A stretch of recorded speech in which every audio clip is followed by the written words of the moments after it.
ለምንድነው በዚህ ጉዳይ ላይ በተደጋጋሚ አንተም ትኩረት አድርገህ ነው የምታወራው?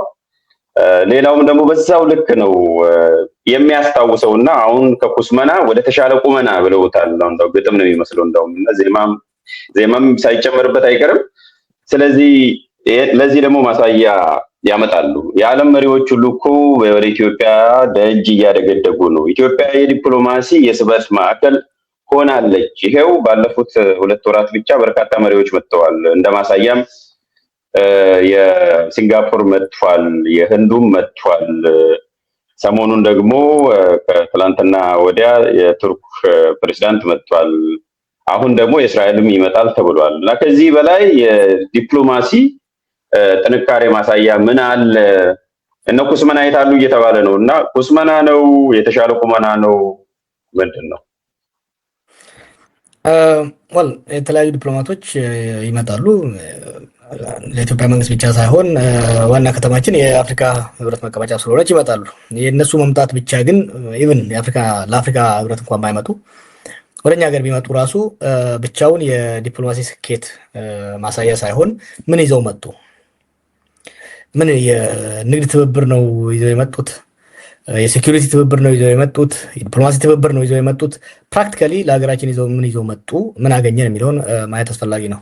የሌሎቹን ለጊዜው እንተውና ሰሞኑን ሲሪየስ የሆነ የዲፕሎማሲ ኢንጌጅመንት አለ። ከዛ በፊት የህንድም ሆነ የሲንጋፖር ሌሎቹ ሲምቦሊክ ነው የመጡት።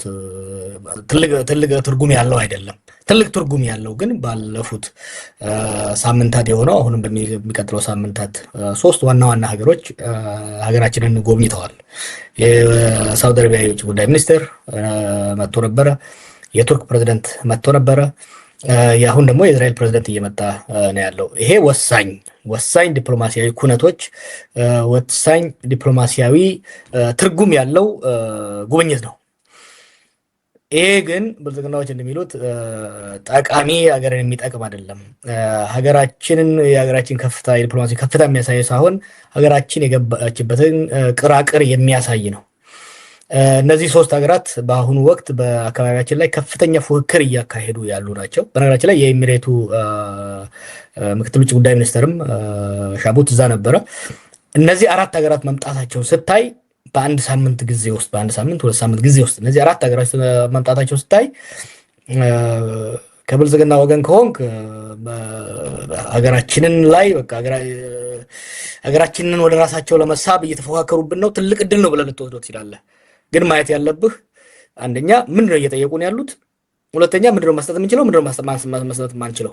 እነዚህ 4 ሀገራት በአሁኑ ወቅት በአፍሪካ ቀንድ ላይ ከፍተኛ ፉክክር፣ ከፍተኛ ውድድር ውስጥ የገቡ ጉልበተኛ ወጠምሻ ሀገሮች ናቸው። ሀገራችን ደግሞ በማያገባት ጉዳይ ገብታ መሀከላቸው ትገኛለች። ትልቁ ፉክክር አሁን እየተደረገ ያለው በሶማሊላንድ ጉዳይና በሱዳን ጉዳይ ነው። በሶማሊላንድ ጉዳይም በሱዳን ጉዳይም አብይና ብልጽግና እጃቸውን ከተው ስላሉ አንዱ እጅህን አውጪ ለማለት እጅ ለመጠምዘዝ እየመጣ ነው ያለው። አንዱ ደግሞ አይ እዛው ቆይ እያለ ነው ያለው ማለት ነው። ቱርክና ሳውዲ አረቢያ በሱዳን የጃንጃዊድን ሚሊሻ መደገፍ ማቆም አለብሽ ኢትዮጵያ እያለ ነው የመጡት። ኤሚሬትና በተወሰነ ደረጃ እስራኤል ደግሞ መቆየት አለብሽ ነው። በተመሳሳይ መልኩ በሶማሊላንድም እንዲህ አይነት ተቋም ነው ያለው። ይሄ ሀገራችንን የጉልበተኞች አውድማ ነው ያደረገው።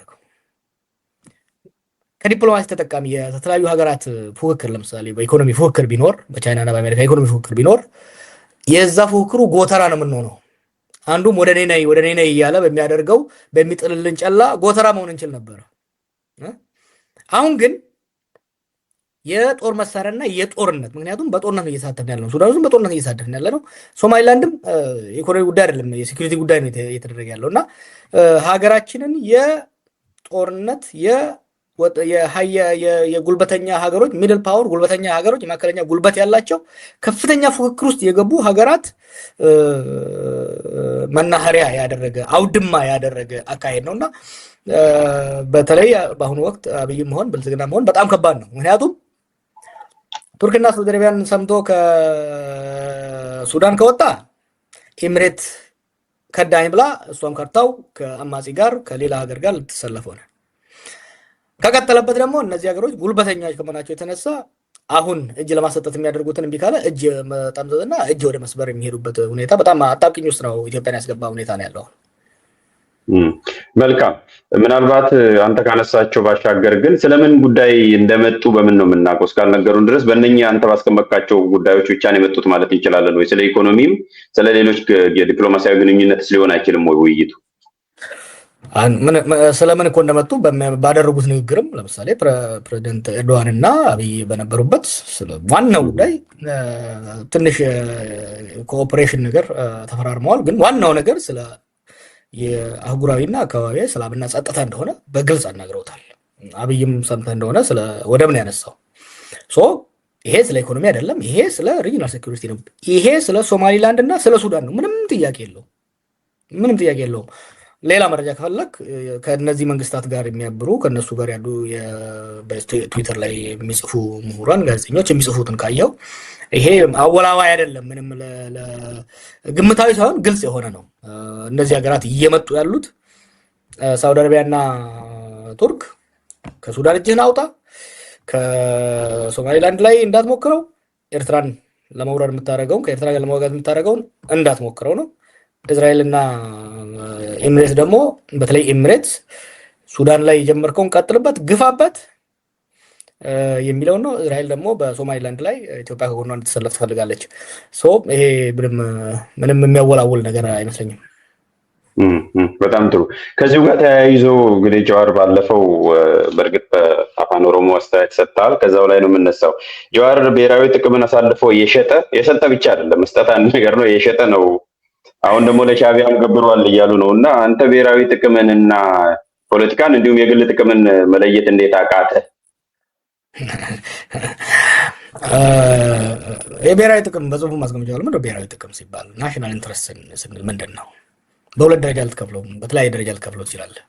አንዱ ቫይታል ናሽናል ኢንትረስት የምንለው ከሀገር ህልውና ጋራ የሰርቫይቫል ኦፍ ስቴት የሀገር ህልውና የሀገር መቀጠል ጋር የሚያያዝ ዋና ከዳር ድንበር ጋራ ከየውስጥ ሴኪሪቲ ጋራ ከወሳኝ የሆኑ ለምሳሌ ከምግብ ከእርሻ መሬት ጋር የሚያያዙ ከውሃ ጋር የሚያያዙ እነዚህ ወሳኝ ናቸው። ለሀገር መቀጠል አለመቀጠል የሚያስፈልጉ ለምሳሌ የውጭ ወረራ ብሔራዊ ጥቅምን ዋና ብሔራዊ ጥቅም ቫይታል ናሽናል ኢንትረስትን የሚነካ ነው። ምክንያቱም የሀገርን ዳር ድንበር የሀገርን ሉዓላዊነት የሚደፍር ስለሆነ የሀገር ውስጥን ሴኪሪቲ የሀገርን ውስጥ ወሳኝ ኢንፍራስትራክቸር እንደ ቴሌኮም ያሉ ሊሆኑ ይችላሉ፣ እንደ ትልልቅ ግድቦችን የሚነካ አይነት ጥቃት የብሔራዊ ጥቅምን ለአደጋ የሚጋለጥ ምክንያቱም የሀገር ህልውና የሀገር ሉዓላዊነትን የሀገር ህልውናን ሀገር እንደ ሀገር ለመቀጠል ያላትን እድል የሚያጨናግፍ ለአደጋ የሚጋልጥ ስለሆነ ይሄ ቫይታል ናሽናል ኢንትረስት እንለዋለን።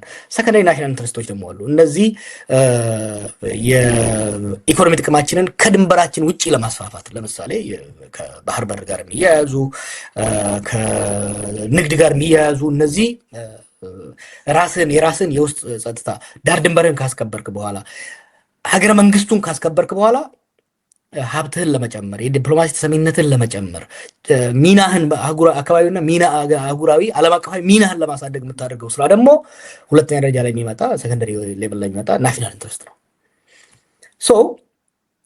ስለ ብሔራዊ ጥቅም አሁን እነሱ ማንሳት የጀመሩት ሱዳን ውስጥ እያደረግን ያለው ነገር ብሔራዊ ጥቅማችን እየጎዳ ነው ያለው ስላልኩ ነው። እስቲ ኢንተሮጌት እናድርገው። እኔ የተናገርኩት እና ሌሎች ተቃዋሚ የሚናገሩት ነው የብሔራዊ ጥቅማችን እየጎዳ ያለው ወይስ እና አብይ ያደረጉት ያለው ነገር ነው? ቅድም እንዳልኩት ከኢትዮጵያ ብሔራዊ ጥቅም አንጻር ከሀገር ሉዓላዊነትና ከሀገር ቀጣይነት አንጻር በአሁኑ ጊዜ የሀገር ሉዓላዊነትና የሀገር ቀጣይነትን ለአደጋ የጋለጠው ዋናው ትልቁ ነገር ጦርነት ነው። ኢያስፔድ ደጋግሞ ሲናገር አይቼዋለሁ። የሀገር ሉዓላዊነት የሀገር ቀጣይነት የብሔራዊ ትልቁ የብሔራዊ ጥቅማችን እንደ ሀገር የመቀጠላችን አደጋ ተጋርጦብን ያለው በእርስ በርስ በውስጥ ጦርነት ነው። ስለዚህ ስለ ብሔራዊ ጥቅም መናገር የሚፈልግ ማንኛውም መንግስትም ሆነ የመንግስት ተወካይም ሆነ ፖለቲከኛ የብሔራዊ ጥቅማችን ዋነኛ አደጋ የሆነው ለብሔራዊ ጥቅማችን ለሀገራዊ ህልውናችን አደጋ የጋረጠውን የሰላም እጦት የእርስ በርስ ጦርነትን ማስቆም ላይ ማነጣጠር መቻል አለበት። አንዴ ነው። ከዛ ቀጥሎ የብሔራዊ ጥቅማችን ከቫይታል ናሽናል ኢንትረስት ጋር የማይለያይና የተቀራረበው ከግብጽ ጋር ተያይዞ ስለሚነሳ የህዳሴ ግድብ ጉዳይ ነው። የህዳሴ ግድብ ከዚህ በፊት ስንናገር ሲመረቅም ኢቭን ድሮም ወጣት ሆነን በዚህ ጉዳይ ላይ ዛሬ የሚተቹኝ ሰዎች በምንም መንግስት መዋጋት አለብን ሲሉ ምናልባትም ከነመለስ ከነህዋት ጋር የቆንኩበት ብቸኛው እድል በአባይ ጉዳይ ነው። እንደምታውቀው ለምን ለኢትዮጵያ የአባይ ጉዳይ የናይል ጉዳይ የኢኮኖሚ ጥቅም ከዛ የምናገረው መብራት ብቻ ሳይሆን የሀገራዊ ህልውና ጉዳይ ነው። የሀገራዊ ህልውና ጉዳይ የሚሆነው ለምንድን ነው? ስትራቴጂክሊ ከኛ ጋር ተጻራሪ ጥቅም ያላትና የእኛን የውስጥ ጉዳይም ልታውቅ የምትችለው እንደ ሀገር ለመቀጠል ያለን እድል ልታውቅ የምትችለው ግብጽ ነች። ይህን ግድብ መገንባት ያንን አደጋ ለመቅረፍ ከፍተኛ ሚና ስለሚኖረው ነው። ገና ይሄን ያህል እንኳን ስለ ሀገራዊና ስለ ዓለም አቀፍ ፖለቲካ ብዙም እንኳን ግንዛቤ በሌለኝ ጊዜ ወጥሬ ስከራከር የነበረው በዚህ ምክንያት ነው። እና አብይ አሁን ምንድን ነው ያደረጉት? በዚህ ግድብ አካባቢ ነው የጦርነት ቀጠና ያደረጉት አካባቢው ነው። ግብጽ መጀመሪያ ግድቡ እንዳይገነባ ነበር ስትከራከር የነበረችው። ግድቡ እነመለስ ካስጀመሩ በኋላ ግድቡ እንዳይሞላ ነበር ስትከራከር የነበረው። እዚህ ላይ ዛሬ 7 ዓመት 6 ዓመት 5 ዓመት ግድቡ እንዳይሞላ ነበር ክርክሩ። ግድቡ ከተሞላና ፌት አካምፕሊ ከሆነ በኋላ ሌላ መከራከሪያ መጣች። ምንድነው መከራከሪያዋ? በጋራ የማስተዳደር ጆይንት አድሚኒስትሬሽን ቴክኒካል ኮኦፕሬሽን የሚል ነው። ይሄ ደግሞ ለምንድን ነው? ኢትዮጵያ በራሷ የግድቡን ሰላም ማስከበር አትችልም። ይሄ ግድብ አደጋ ከደረሰበት ከዛ የሚነሳው ጎርፍ ስለሚያጠፋኝ ኢትዮጵያ የዚህን ግድብ ሰላምና ሴፍቲ ማረጋገጥ ስለማትችል አብረን ማስተዳደር አለብን የሚል ነው አሁን ያወጣችው ይዛ የመጣችው መከራከሪያ። ይሄን መከራከሪያ እስከ ቅርብ ጊዜ ድረስ ማንም አልሰማትም። ምክንያቱም ግድቡ ቴክኒካሊ ሲታይ አስተማማኝ ግድብ ነው፣ የቴክኒካል ችግር የለውም። ግድቡ አደጋ ሊሆን የሚችለው ጥቃት ከደረሰበት ነው። እስከ ቅርብ ጊዜ ድረስ ምንም እንኳን የአማጺ እንቅስቃሴ እዛ ቢኖርም ከኢትዮጵያ መከላከያ ኃይል ያለፈ ግድቡን ለአደጋ ሊያደርስ የሚችል ሁኔታ እንደሌለ ማሳየት ይቻል ነበር። አሁን ግን ግብጽ ስንት ጊዜ ስትጸልይለት የነበረውን አብይ በገዛ እጁ አረጋገጠላቸው። ምን አድርጎ?